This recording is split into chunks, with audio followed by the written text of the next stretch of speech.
अस्सलाम वालेकुम दोस्तों, ऐसे अच्छे वीडियोस के लिए रोहूरा चैनल को सब्सक्राइब कीजिए। हम सब इस्लामी तारीख की बड़ी बड़ी किताबों का नाम सुनते हैं, उन्हीं से इल्म हासिल करते हैं। लेकिन क्या कभी सोचा है कि इन किताबों के पीछे खुद एक कितनी ज़बरदस्त एक ड्रामाई कहानी छुपी हुई है? आज हम इसी कहानी को जानेंगे कि ये इल्म इतनी कुर्बानियों के बाद हम तक पहुंचा कैसे। तो सबसे पहला और बुनियादी सवाल, ये जो इस्लामी तारीख हम पढ़ते हैं, ये आखिर आई कहाँ से? इसका असल सोर्स, इसका माखिज क्या है? इस सफ़र में हम तारीख़ तबरी, इब्न कसीर और इब्न खुल्दून जैसे बड़े नामों की बात करेंगे। ये वही किताबें हैं, वही नाम हैं जिन्हें आज पूरी दुनिया में इस्लामी तारीख की बुनियाद समझा जाता है। इनके पीछे क्या कहानियां हैं, आइए देखते हैं। तो हमारी कहानी का पहला हिस्सा है फरामोशी के खिलाफ एक दौड़। ये वो वक्त था जब रसूल अल्लाह सल्लल्लाहु अलैहि वसल्लम इस दुनिया से पर्दा फरमा चुके थे और तारीख को हमेशा के लिए महफूज करने की पहली बेचैन कोशिश की जा रही थी। देखें, एक बहुत बड़ा बहरान सामने आ रहा था। वो नस्ल यानी सहाबा कराम की नस्ल जिन्होंने सब कुछ अपनी आंखों से देखा था, वो एक एक करके दुनिया से जा रहे थे। और जो नई नस्लें आ रही थीं, उनके जहनों से बदर, उहुद और खंदक जैसी बड़ी जंगों की यादें मिट रही थीं। उसके बजाय रूमी और फारसी हीरोज़, हरक्यूलीज और रुस्तम जैसे नाम नौजवानों के लिए ज़्यादा पुरकशिश बन रहे थे। इस खतरे को पहचानते हुए खलीफा उमर बिन अब्दुल अजीज़ ने एक बहुत बड़ा कदम उठाया। उन्होंने अपने वक्त के सबसे बड़े आलिम इब्न शिहाब अज़्ज़ुहरी को एक अहम जिम्मेदारी सौंपी। इस कीमती तारीख को कलम बंद करके हमेशा के लिए महफूज कर लिया जाए। और अल-ज़हरी ने ये काम कर दिखाया। इस्लामी तारीख की पहली किताब मुकम्मल हो गई। लेकिन किस्मत को कुछ और ही मंजूर था। किताब के मुकम्मल होते ही खलीफा उमर बिन अब्दुल अजीज़ को शहीद कर दिया गया और सिर्फ 30 साल बाद पूरी की पूरी उमवी खिलाफत का खात्मा हो गया। इस सियासी अफरा-तफरी में, इस इंतशार में तारीख की वो पहली, वो अनमोल किताब हमेशा के लिए खो गई। तो यहाँ से कहानी का दूसरा बाब शुरू होता है, कागज़ का इनकलाब। जी हाँ, एक ऐसी टेक्नोलॉजी जिसने इल्म की पूरी दुनिया का नक्शा ही बदल कर रख दिया।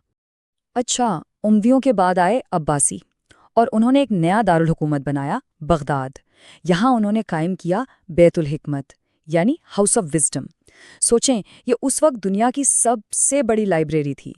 अब्बासियों को इल्म से जो इश्क था, जो जुनून था, उसकी कोई मिसाल नहीं मिलती। वो उसे हासिल करने के लिए कुछ भी कर सकते थे। इस वक्त एक मसला था, किताबें लिखी जाती थीं पेपरस पर, जो कि बहुत महंगा भी था और नाजुक भी। फिर हुआ यूं कि अब्बासी फौज ने एक जंग में चीनियों को हराया और कुछ जंगी कैदियों को पकड़ लिया और उन्हीं कैदियों से कागज़ बनाने का राज खुला। खलीफा हारून अल रशीद ने फौरन इस टेक्नोलॉजी की अहमियत को पहचाना और बगदाद में दुनिया की सबसे बड़ी कागज़ी फैक्ट्री लगा दी। और इस एक चीज़ ने, यानी कागज़ ने, सब कुछ बदल दिया। ज़रा फ़र्क देखें, पेपरस महंगा, नाजुक और कमयाब था, जबकि कागज़ सस्ता, मजबूत और हर जगह दस्तयाब। इस एक ईजाद की वजह से किताबें अब बड़ी तादाद में यानी मास प्रोड्यूस की जा सकती थीं। ये एक गेम चेंजर था। और इसी बुनियाद पर हम कहानी के तीसरे हिस्से में दाखिल होते हैं, अजीम मौरखीन का ज़हूर। क्योंकि अब जब कागज़ आम हो गया था तो इल्म के एक नए सुनहरे दौर का दरवाज़ा खुल गया। ये वाकई इल्म का सुनहरा दौर था।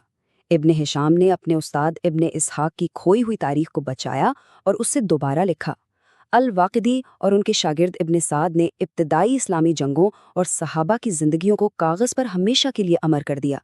और इसी दौर में इमाम तिबरी, जो सिर्फ 10 दीनार की मामूली तनख्वाह पर पढ़ाते थे, उन्होंने अपनी अजीम किताब तारीख़ तिबरी लिखी, जो आज तक तारीख़ का एक मीनार है। इस तरक्की का पैमाना समझने के लिए बस ये जान लें, जिस वक्त बगदाद में कागज़ बन रहा था, उसके पूरे 300 साल बाद यूरोप में पहली कागज़ी फैक्ट्री लगी। 300 साल, ये इल्म और टेक्नोलॉजी का एक बहुत बहुत बड़ा फ़र्क था। लेकिन हर उरूज को ज़वाल है। कहानी अब एक बहुत ही अलमनाक मोड़ लेती है। चौथा हिस्सा, बगदाद की तबाही। एक ऐसा सानिहा जिसने इस सुनहरे दौर को अचानक और हमेशा के लिए ख़त्म कर दिया। सोचें, ایک طرف ہلاکو خان کی منگول فوجیں بغداد کے دروازوں پر دستک دے رہی تھیں اور دوسری طرف شہر کے علماء اس بات پر بحث کر رہے تھے کہ سوئی کی نوک پر کتنے فرشتے سما سکتے ہیں۔ یہ فکری انحطاط کی ایک تکلیف دہ مثال تھی۔ اس تباہی کو ایک مورخ نے صرف 2 جملوں میں سمو دیا ہے۔ دریا پہلے مقتولین کے خون سے سرخ بہا، پھر وہ کتابوں کی سیاہی سے کالا ہو گیا۔ کیا ہوا؟ بیت الحکمت کو جلا کر راکھ کر دیا گیا۔ صدیوں کی علمی میراث، لاکھوں کتابیں دریائے دجلہ میں بہا دی گئیں۔ بغداد کی وہ بڑی بڑی کاغذی فیکٹریاں تباہ کر دی گئیں۔ اسلامی سنہرا دور ختم ہو گیا۔ لیکن کہانی یہاں ختم نہیں ہوتی۔ اس راہ کے ڈھیر سے بھی علم کی چنگاری بجھی نہیں۔ ہمارا آخری حصہ ہے مضبوطی اور ایک فیصلہ کن موڑ۔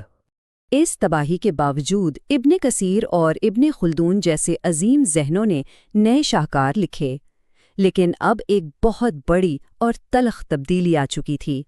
اب انہیں کاغذ یورپ سے منگوانا پڑتا تھا۔ جی ہاں، وہی یورپ جو کبھی ان سے 300 سال پیچھے تھا۔ وقت کا پہیہ گھوم چکا تھا۔ اور پھر تاریخ نے ایک اور کروٹ لی۔ جس سال عظیم مورخ ابن خلدون کا انتقال ہوا، ٹھیک اسی سال یورپ میں ایک نئی ایجاد ہوئی، پرنٹنگ پریس۔ یہ وہ لمحہ تھا جس نے علم کے بہاؤ کا رخ ہمیشہ کے لیے موڑ دیا۔ اس نئی ٹیکنالوجی کا فرق کتنا تھا؟ ناقابل یقین۔ ایک ماہر کاتب جو ہاتھ سے لکھتا تھا، وہ دن میں زیادہ سے زیادہ 40 صفحے لکھ پاتا تھا، اور پرنٹنگ پریس وہ ایک دن میں 4000 صفحات چھاپ سکتا تھا۔ 40 اور 4000 یعنی 100 گنا زیادہ تیزی۔ یہ علم کے پھیلاؤ کا ایک دھماکہ تھا۔ لیکن اس موقع پر اس وقت کی مسلم سپر پاور سلطنت عثمانیہ سے ایک تاریخی غلطی ہوئی۔ انہوں نے پرنٹنگ پریس کو حرام یعنی ممنوع قرار دے دیا۔ اس کی کئی وجوہات بتائیں گئیں۔ ایک یہ کہ علم صرف قلم سے ہی حاصل ہو سکتا ہے، دوسری یہ کہ یہ ایک عیسائی ایجاد ہے، اور تیسری شاید سب سے اہم کہ علماء کو اپنا مرتبہ کھونے کا خوف تھا۔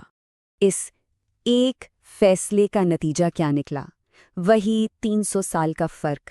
عثمانیوں نے بالآخر پرنٹنگ پریس کو اپنایا تو صحیح، لیکن یورپ سے پورے 300 سال بعد، اور تب تک بہت دیر ہو چکی تھی۔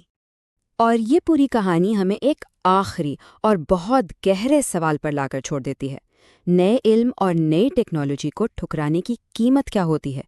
یہ ایک ایسا سوال ہے جو صرف تاریخ کا حصہ نہیں بلکہ آج بھی اتنا ہی اہم ہے۔